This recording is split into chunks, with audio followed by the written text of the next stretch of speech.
Hi, my name is Angeline Henson, and I'm a professional singer and voice educator. For over 2 decades, I have worked with singers of all ages and of all abilities, and currently I am working on singing techniques for people with COPD and Parkinson's. Today, I've been invited to talk a little bit about some aspects of singing, and I want to focus on some things that sometimes get short shrift. Singers spend so much time with notes and rhythms and memorizing that there's very little time left to focus on some basic issues. And those basic things I like to call the 3 Bs. That would be the brain and the body and the breath.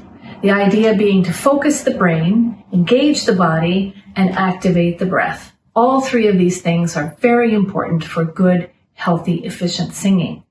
So today I'm going to run through a few of those things, talk about them, as well as provide a few exercises to begin to become aware of how the brain can focus, how the body can engage, and how the breath can activate. And the idea is you can do these exercises daily. They're great for singing and they're great for well-being. And whether you're an amateur, whether you're a semi-professional, professional, or just sing in the shower, I think these exercises will help you to begin to think about making a very healthy and efficient, beautiful sound. So give me a moment. I need to rearrange a few things and to set the camera slightly differently so you can see a full body view, and we'll get started. So let's begin with the brain. The brain is command central. And Command Central tells us what to do every day. It guides everything we do. Unfortunately, the brain also tends to be somewhat distracted, somewhat frazzled. So we need to learn and figure out how to keep that brain focused. And in singing, it's really important to engage all aspects of the brain, the left and the right side. So there are a series of exercises called Brain Gym. And Brain Gym was developed for children who had learning difficulties, and they decided using some of these tactics helped the kids work through some of those challenges. I find it very helpful with students who are having a sort of a log jam with trying to figure something out, but it's also a terrific way to focus. So we'll begin with getting some blood to the brain, just getting some oxygenation going. You're going to take your middle finger and your thumb, and you're going to find your clavicle bones. Those are the rod-like bones that come down from the shoulder to the center, just under the neck. And as you come down the clavicle, just underneath the very bottom of the clavicle, there are 2 little divots. And you're going to put your thumb and your middle finger into those divots, and you're just going to very gently massage. Now, this may be a little tender, so don't press too difficult. Don't press too hard. This shouldn't be difficult. And just very gently massage. And add something to this. What I'd like you to do is just very slowly, but keeping your body forward, just moving your head very gently to the left, come back to center, gently to the right, and back to center. And let's do that again, one more set. Continuing to massage with your thumb and your middle finger, and going again towards the shoulder and back. And then bring your hand down. And just feel that, however it feels. Another aspect of Brain Gym, in addition to getting the brain focused, is actually crossing the corpus callosum, which is the little bridge at the top of the brain that is one of the bigger connections between the 2 hemispheres. And one easy way to do that is the extremities going to the opposite sides of the body. So we'll start with the arms. It's very simple. You just take your hands and you reach up to your shoulder and you cross along the front. Take the other hand up to the opposite shoulder, cross along the front. And this just becomes a very steady and easy motion. And if you want to, you can add looking, but it's probably best to just focus on the crisscross aspect of this exercise. And, do this for 30 seconds. Again, what you're telling the brain is, I want you to be working on both sides, right? And then just stop, hands to the sides. I should say you can do pretty much all these exercises sitting down if you'd like. Standing up obviously just strengthens you a little bit more, but sitting down is perfectly fine. The other extremity, of course, the legs. And so you can do this crisscross business with the legs and the arms. So the idea is that you're going to be marching in place. And again, you could do this sitting down if you are. So you're just picking up your knees. And what you're going to do is you're going to cross the opposite hand to the opposite knee. So I'll just begin to show you. It might take a minute to get that coordination going. But what you're doing is opposite hand to knee, or opposite knee to hand, however way you like to think about it. And again, do this for about 30 seconds. Again, you're just training that brain to use both sides and to communicate with both sides. And stop. And then the last brain gym, which is a really nice little exercise to do, is with the eyes. The eyes are the window to the soul. So you're going to take a hand, doesn't matter which one, an arm, and you're going to reach straight out and put your thumb up. And what you're going to begin to do is make sideways figure eights with your hand. I'll do this for a bit because we're going to add something to this in a minute, but I want you to get the motion first, right? So you're going down, up, hitchhiking, down, up, hitchhiking, up, okay? So that's the motion. So you just keep this motion going, and then you're going to actually begin now just with your eyes, not with your head. Follow that thumb as it makes those sideways figure eights. Follow it. Follow it. And if you want, you can actually increase the length or width, I guess, of the eight, and try to really expand your peripheral vision. Peripheral vision is something we lose, actually, as we age. Try to keep that arm up in front. Notice mine dipped a bit. Great. Now we're going to do it with the opposite hand.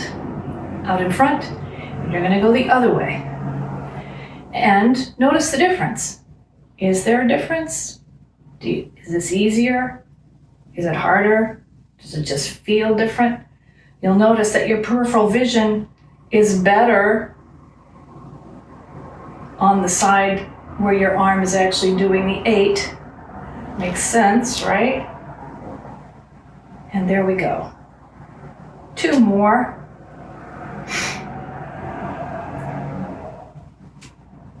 You can hear my wrist snap. So there's a few little brain exercises for you, which leads me next to the body. The body is really important in singing. I always say that for the singer, your body is your instrument. And the idea with that is that you want the big muscles to do the work. You don't want to put extra tension or torque on the smaller muscles, which are in the throat. They're working hard enough. You don't want them to work so hard that you can do some damage. So you really want the larger muscles, primarily those of the torso and abdomen, to do the work. Now, I don't know about you, but not only am I often distracted with my brain, I forget that I actually have a body. I walk around in my head a lot. So I think a lot of us do. So we forget that there's actually something down below. So I would like to get you back in touch with your body with a very, very simple exercise. And it involves tapping. Again, you can do this sitting down, you can do this standing up, either way. What you're gonna do is take your hands and you're gonna start on the inside of your big toe, and you're gonna start slapping your big toe and into the arches of your feet and then up your ankles, and from there you can follow me. So bend over slowly and begin to tap the inside of your toes, inside of your ankles, arches and ankles, inside of your calves, inside of your thighs, up the pelvis, out towards the hips, back in, the stomach. And then as you come up the chest, just use the pads of your fingertips and come along all underneath that collarbone, the clavicular region. Come up the neck, hit some of those lymph nodes, and up to the chin, around the chin, up to the cheekbones. Tap, tap, tap all the way out to the temples a bit. Then up the bridge of the nose, above the eyebrows, tapping all along the eyebrow.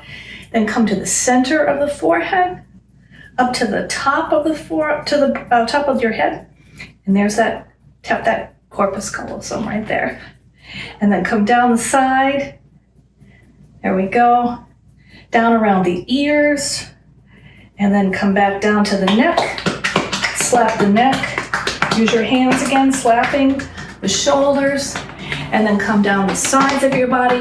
If you're sitting, just continue down the sides of your legs. But if you're standing, begin to tap the back side, hamstrings, calf muscles, and then just the pinky toe, and there's you're done. Now sit with that for a minute. Yes, feels pretty good. So that's getting in touch with the body, just to know that it's there. Oh yes, and I do need it when I sing. One other muscle I want to just look at real quickly is this whole area back here, the quadratus lumborum, which is a very important muscle in helping you support the sound. You don't want that muscle to be very tight, because if it's tight, it doesn't allow the diaphragm the freedom of movement that it needs when you're taking that nice deep breath for singing. So we're going to do a very easy exercise. Most of you know it.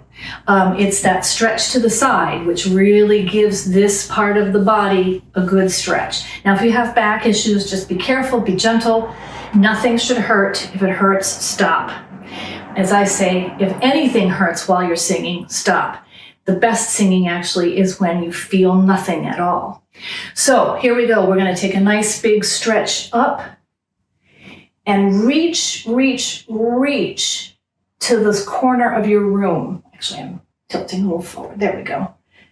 I was leaning a little back. You don't want to do that. You want to sort of lean sort of straight and give a good reach, and then take your other hand and reach like you're trying to touch the floor.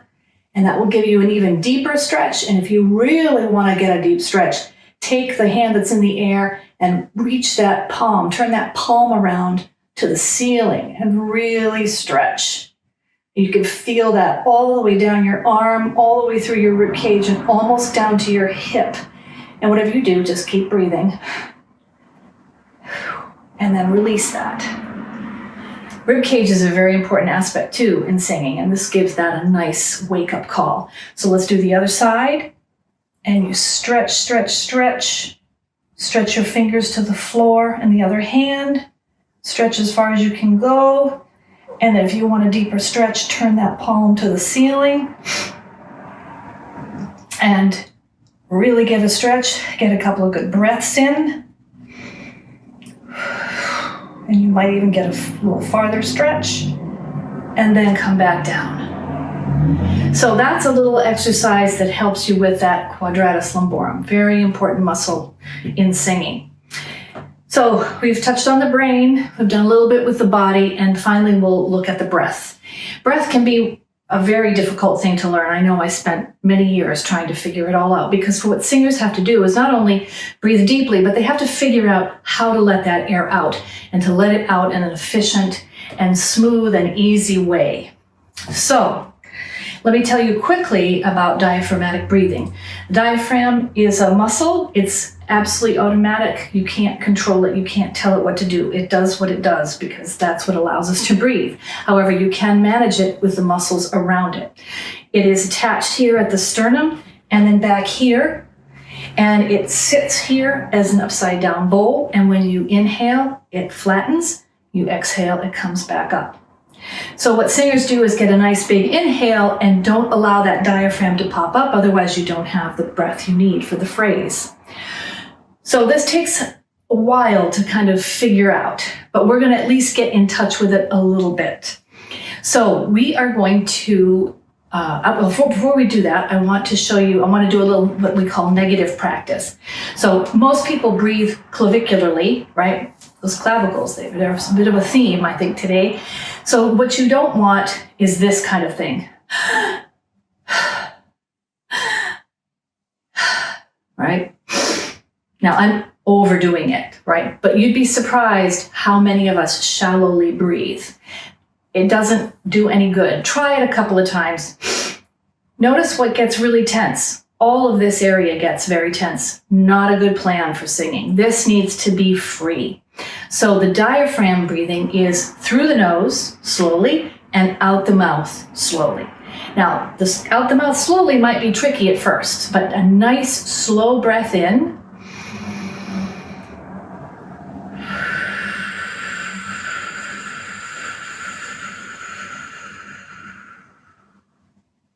The idea is on the inhale that everything expands in the torso in every dimension as much as you can, all the way from here to here. So here we're going to practice this idea of inhaling on a count and exhaling on a count. So we'll start with a count of 2 in and 2 out. So it'll be inhale 2, exhale 2. Right? Let's try that. And watch my hands here, right? Inhale 2, exhale 2. Keep your shoulders calm.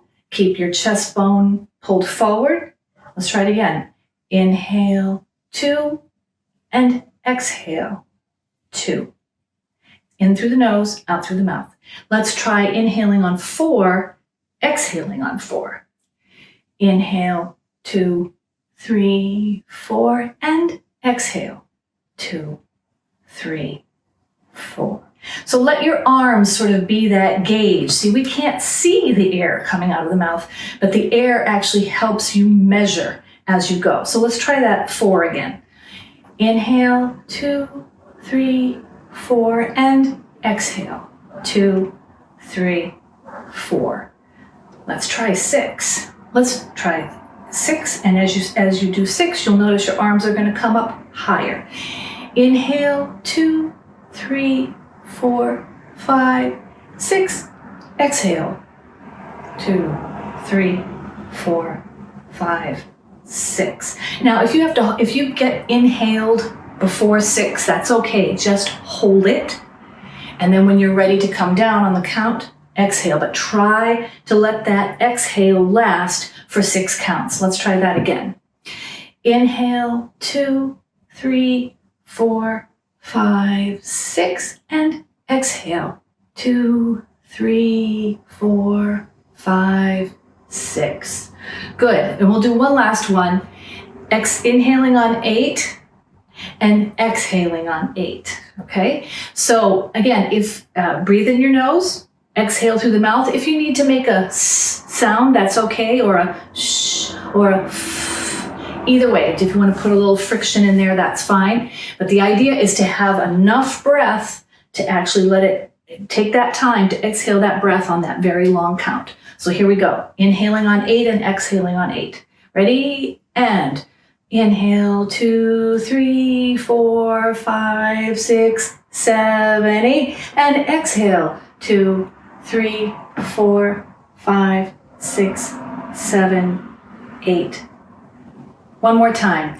By the way, if you're getting a little dizzy, you're not crazy. What's happening is you're really breathing and you're getting a little lightheaded. So this might be a good exercise to do sitting down, but just know that it's very common for people to get a little lightheaded when they do this exercise. So one more time on 8. Ready? Inhale, 2, 3, 4, 5, 6, 7, 8, and exhale, 2, 3, 4, 5, 6, 7, 8. So there we've done a little bit of breath work.